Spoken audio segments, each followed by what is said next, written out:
Thanks for coming all. So this is going to be a talk about DKAN plus AI from catalog to conversation. A little bit about me. I'm a senior engineer at Civic Actions, primarily a federal contracting company. And I've been using Drupal since about D6, started around 2008 or so. Right now, I'm mostly doing front-end decoupled stuff for Drupal on my main projects, but I've started experimenting a lot with AI modules in Drupal on the side, and that's what this talk is going to be primarily about. How can AI lower the barrier between open data and people that need access to it?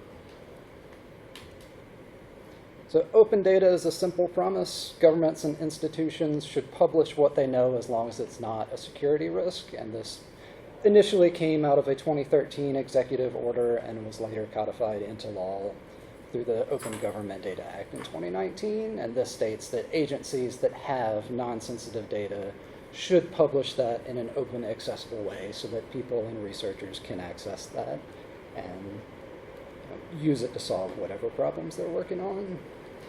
So since then, a lot of systems have built up around this. Like we have CKAN, we have DKAN, we have tools to be able to take this data and make it publishable on the web. So that's not the problem anymore. What is the problem?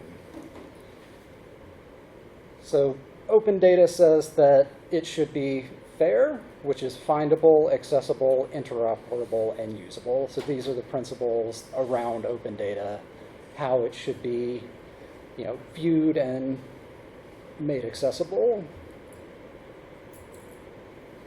So here is the real problem we're looking at.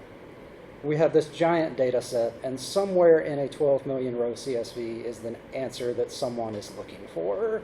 Now, if you're a data scientist, if you're a programmer, you probably can get this answer you're looking for with the tools that are available.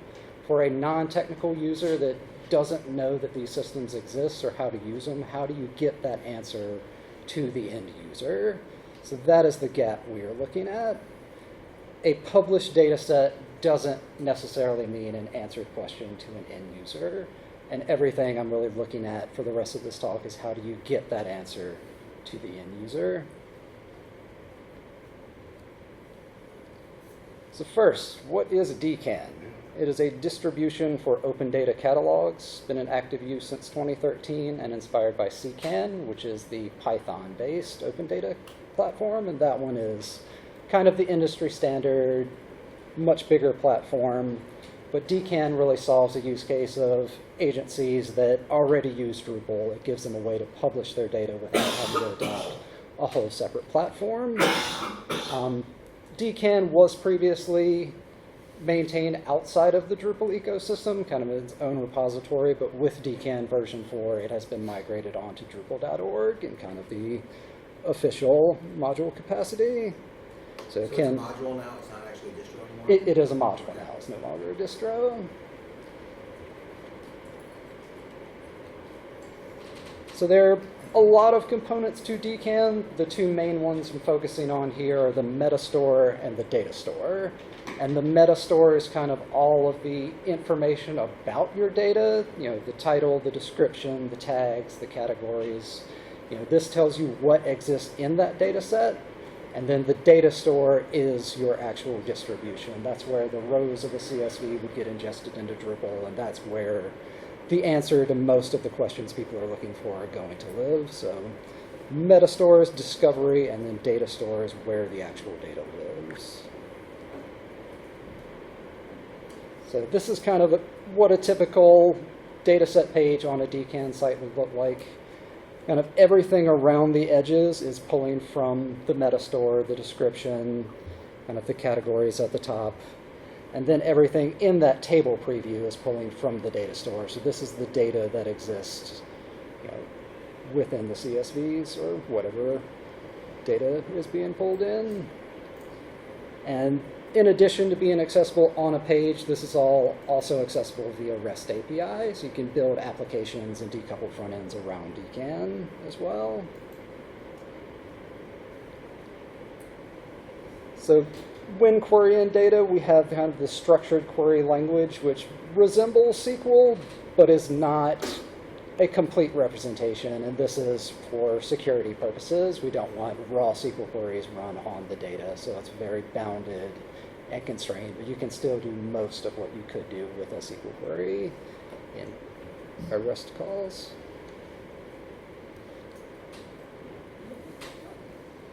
So when someone visits an open data site, they're generally doing a few things. They're trying to discover the schema of the data, what is actually in here, what are the rows and columns, translate that into a query to be able to get back the information they're looking for. So I have this question, how do I format in a query that the system will understand?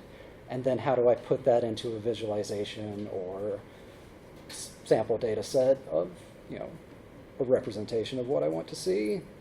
And for technical users, for data scientists, this is something they do all the time, but not everyone has this skill set. So would really love to be able to open this up to anyone who has a question to be able to come to a site and get the answer they're looking for without having to go through these steps.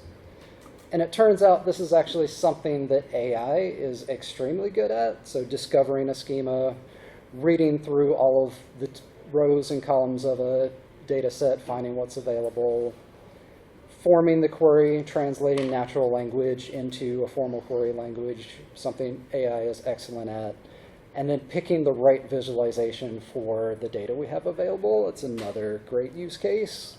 So one thing I do want to highlight is, I know everyone here has probably seen a tool they're used to that worked perfectly fine, where someone added an extra AI feature to it with a pop-up that says, I see you're doing XYZ, would you like to add some AI to it? And it drives everyone crazy because it was not necessary.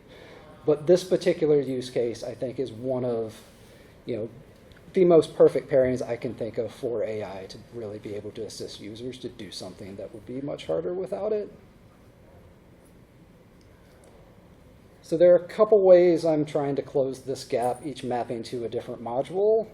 So we have the end-user experience. This is kind of a chatbot style interface put on a DKAN page where a user can come to the page, type in a question, and then get back the results they're looking for.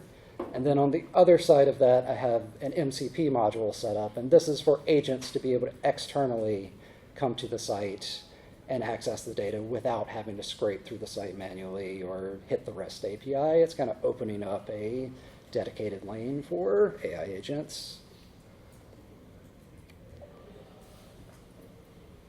And Drupal has recently actually come out with a good way to think about this. So I think this was in a post Dries had last month, that the AI initiative is kind of splitting into a couple work streams. We have inside AI, which is someone using AI features within Drupal, and then outside AI, which is allowing agents external to Drupal to be able to hit the site and do what they need. So my DKAN AI query module is more inside AI. Someone is coming to a Drupal site, trying to interact with the data in there, and this interface gives them the ability to do that. And then the MCP server module allows external agents to come to the site and interact with the data outside of the standard user interface. And then kind of as a bridge between these two, there's the DKAN Query Tools module, which is a submodule under MCP server. And this is just kind of the tool adapter used by both of these modules. So I have the same underlying tools used by both for querying the data. So on one side, the agents can use it, on the other, end users. All right, so demo time. Let's take a look at the chat widget. This is a chat interface, basically set up as a block on a Drupal page. This is not using any external JavaScript or React libraries. This is just a standard Drupal module. And I've got a few pre-prepared prompts here. Since we're in Asheville, I thought we'd load up some data set on bears and ask some questions about it.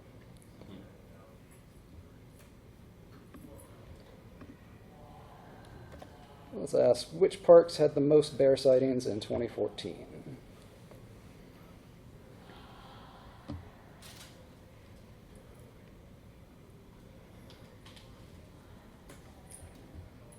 So this is the response from the agent. Just pulled out all of the different parks and totaled the sightings in each.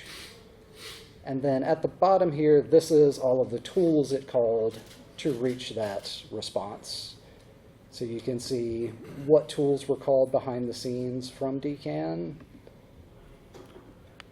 You can also see the structured query language version of it, and also an API call representation. This is what the REST API would have been to get that same data out. So what this lets users do is verify the information coming out. So rather than just the AI generating a response, it is giving a traceable view of how it reached that response. And this is to give trust to the users that it's not hallucinating and, you know, giving incorrect information. Did it like create the new table, like a new column and everything like that with what was presented? It did not. So it's just Showing. given a representation of the data it found. It's not creating anything new in the data store.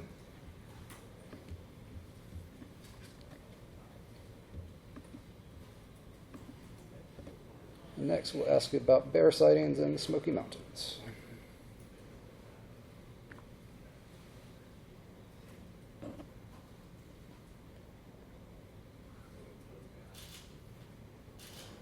So this gave us a text version of the response, but also generated a graph of the trend line. And this is using a charting library that's kind of tuned for AI. And the AI agent is generating a JSON representation of the table. And then there's a library that renders this on the front end. So the AI does not generate the image itself, but just the JSON that eventually renders into this.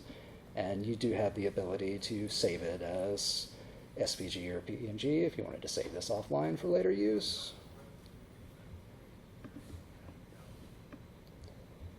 See which region had the most sightings and the fewest.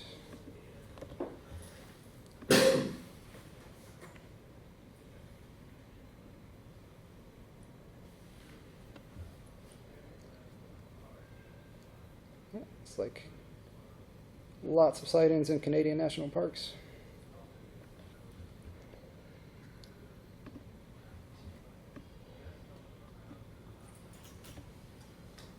And try this one as a pie chart.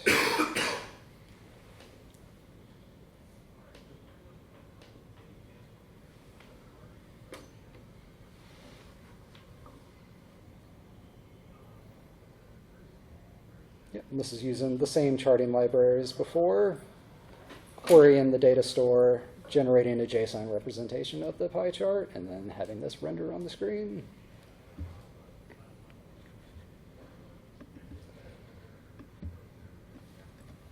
And lastly, we'll see what the average weight of these bears was.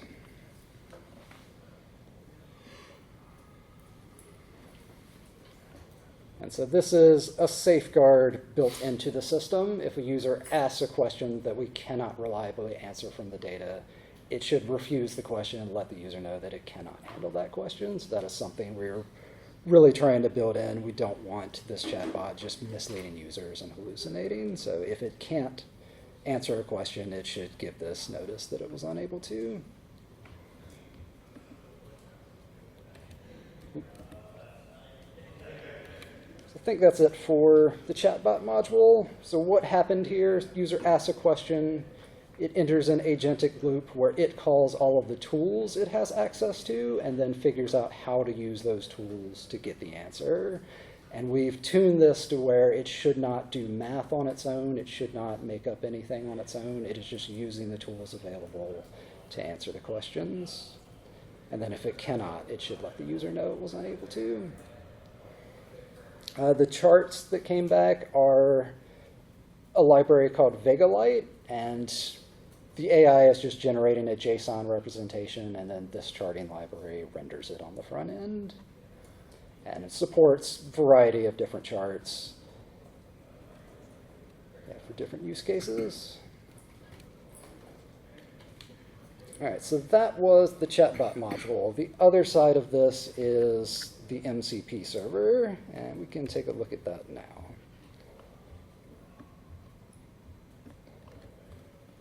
And for this, I'm going to come over to Claude. do a clear just to make sure there's nothing currently in the context, and we'll ask it to list the tools it has access to, and then as we continue to work with it, just continue to tell us what it's using.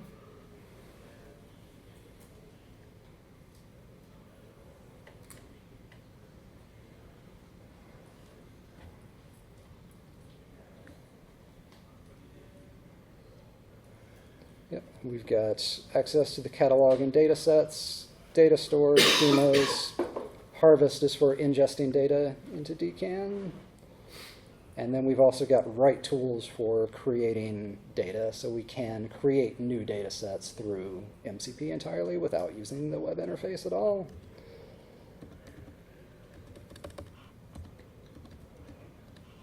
So I've got two MCP connections set up here. The first is to the read-only tools. The second is to read-write. So I can disable write access if I want to have this a read-only client, which is what we would probably do on a production site. Next up, I'm just going to ask it to explore the site based on the tools it has access to, and it'll kind of reason through that and give us some stats.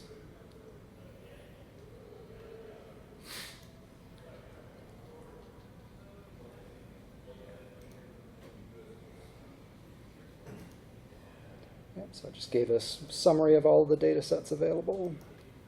Most of this just test data that comes standard in DKAN, and then the bare data sets that I added for the demo.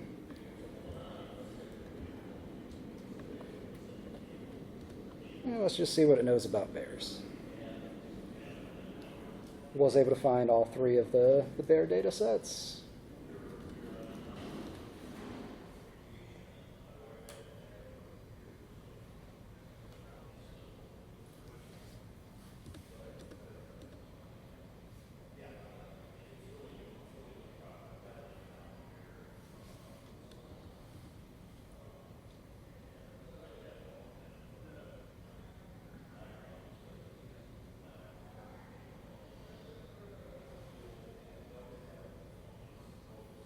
Seems to be thinking a lot about this one.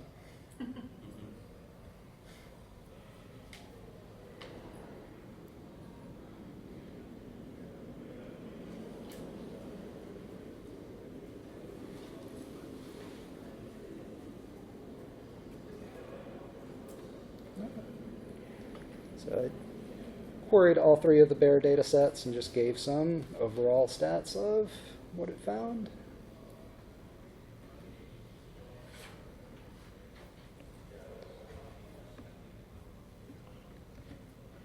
Next up, similar question to the other one. Let's see if it tries to make up any numbers about bear weight.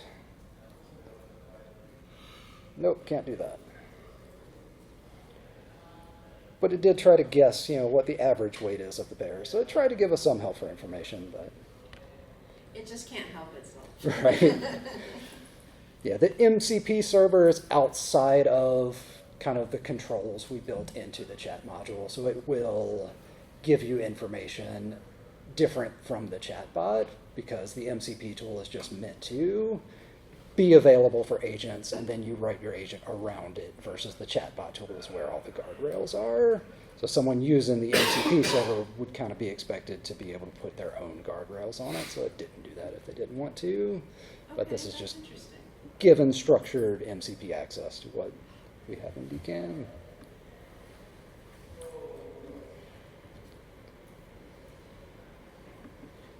Let's see if it can figure out how this data got here.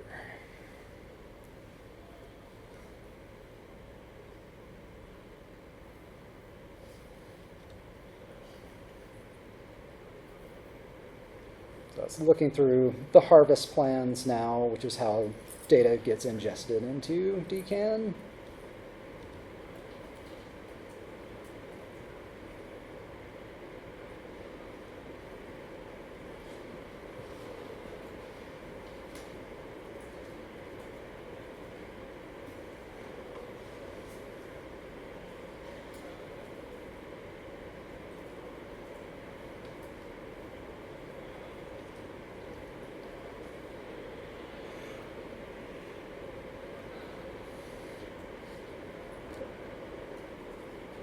it did correctly identify that there are two harvest plans set up on the site. One is just the standard sample content harvest plan, and the other is the bears one that I created, and that has all of the dataset content for the demo.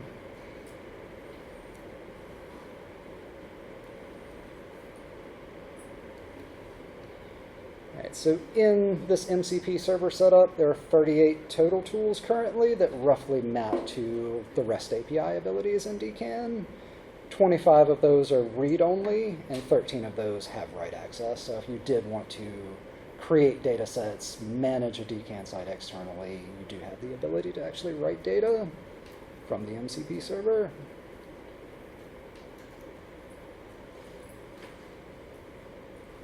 Yeah, same server, two connections. You can completely turn off the write role if you need to and just have it read-only. So where the AI agent actually lives. So our DKAN AI query module is where we have an agent configured with the Drupal AI module. So this has a system prompt, a set of tools it can access, and an agentic loop that fires over that and allows agentic access. The MCP server is just the protocol for an external agent to be able to do things like that. So if we wanted external agents, it is a module that can be used for that, but is not meant to be an agent on its own. So all of this is built on the Drupal AI ecosystem. So DKAN AI Query extends the Drupal AI and AI agents projects, and you can use any AI provider to connect to it. So it's not locked into a particular agent or model. Any agent provider in Drupal should be supported by this module, so you can bring your own models and providers. And then the DKAN MCP server is also built on the Contrib MCP server module. So MCP server is handling all of the plumbing under the hood, all the protocols and transports, and then DKAN MCP server just extends that and adds the domain-specific information from DKAN. So it's a plugin for all of these tools to be available in MCP server.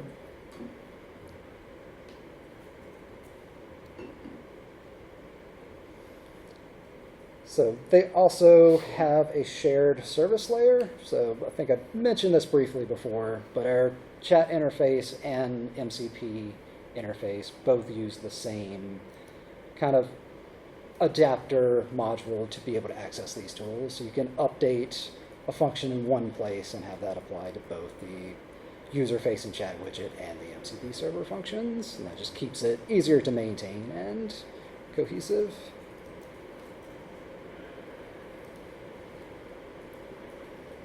Did try to keep token usage reasonable in this one, so it can be a lot to iterate through all of this stuff on the data site. So I have a config form setup and defaults in place where it does try to limit the number of calls it can make, the amount of data sets it can work with at once, just to try to not go too heavy on the token usage. And keeping the error structured and bailing out quickly if it does kind of go off the rails and try to answer something that it shouldn't be. There's definitely some latency involved, and I've tried to get this down. It's going to depend on what model service you're using and what your network connection is, but it is multiple round trips to query what tools are available, decide what to use, and then call all of those tools. So I've tried to have the UI stream back to the users to show that something's happening, but it's still not the fastest if you do need to make multiple round-trip calls.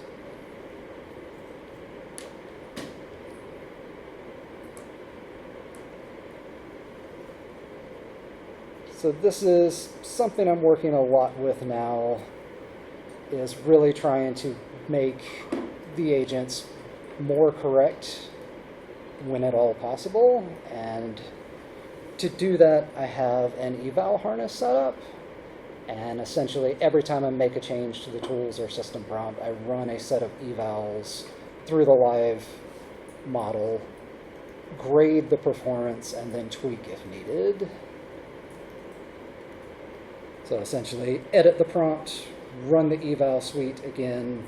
If it passes, ship it. If not, rerun the evals. So it is kind of a slow process and a lot of experimentation, but this is really the only way to test a system like this that is non-deterministic, because unlike a unit test where you know what the output is going to be, you never know quite how the AI is going to behave, so just running through an entire set of graded cases, evaluating it after the fact, and then tweaking if needed.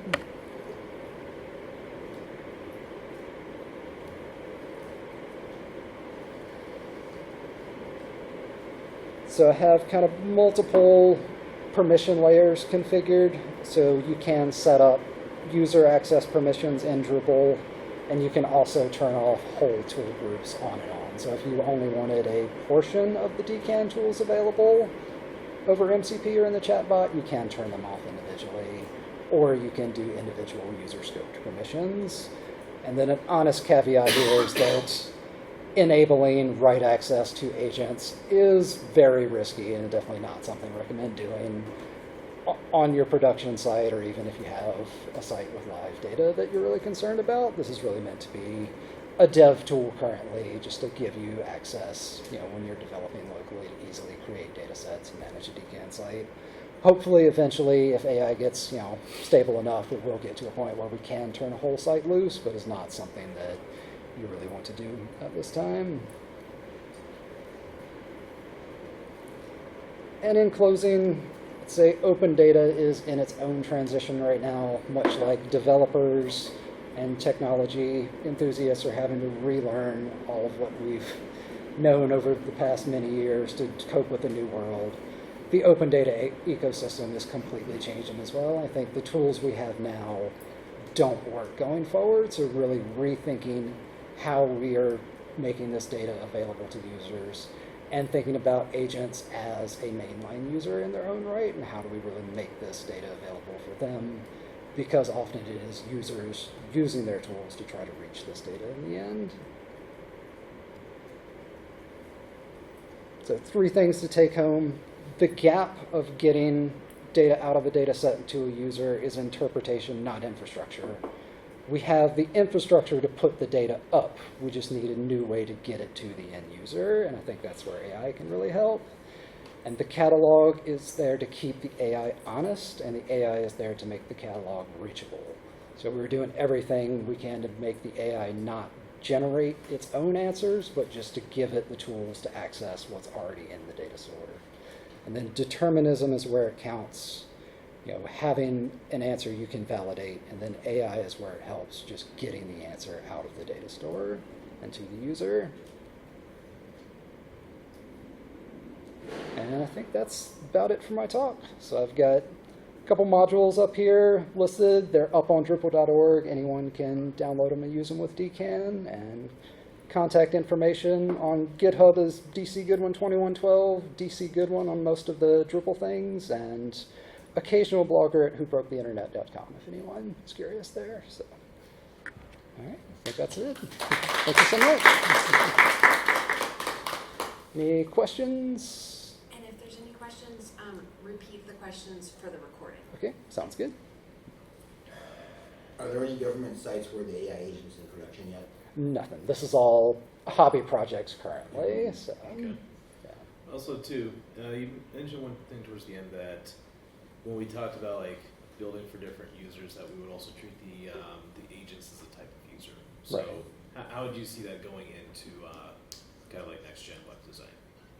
So, looking at it primarily as MCP currently, and some of the other formats coming. So, really having a dedicated API essential layer for the agents, rather than having to scrape the site, figure out the REST API, which is a challenge for a lot of models. Having something dedicated for the agent on the site. And MCP is definitely the biggest one around that right now, but I know there's some other formats that are kind of coming online and being discussed. Yeah, because I know what we're doing with marketing, AI friendliness is a really big thing for visibility. Right. And you make a really good point about also understandability for data sets. So, Right. yes, that's really cool. Awesome. Appreciate it. Tim? Right now, are you using agents, or is it mainly just one agent that is being used? Primarily one agent on the chat module.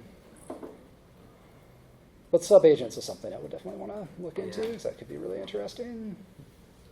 I kind of have a bunch of questions.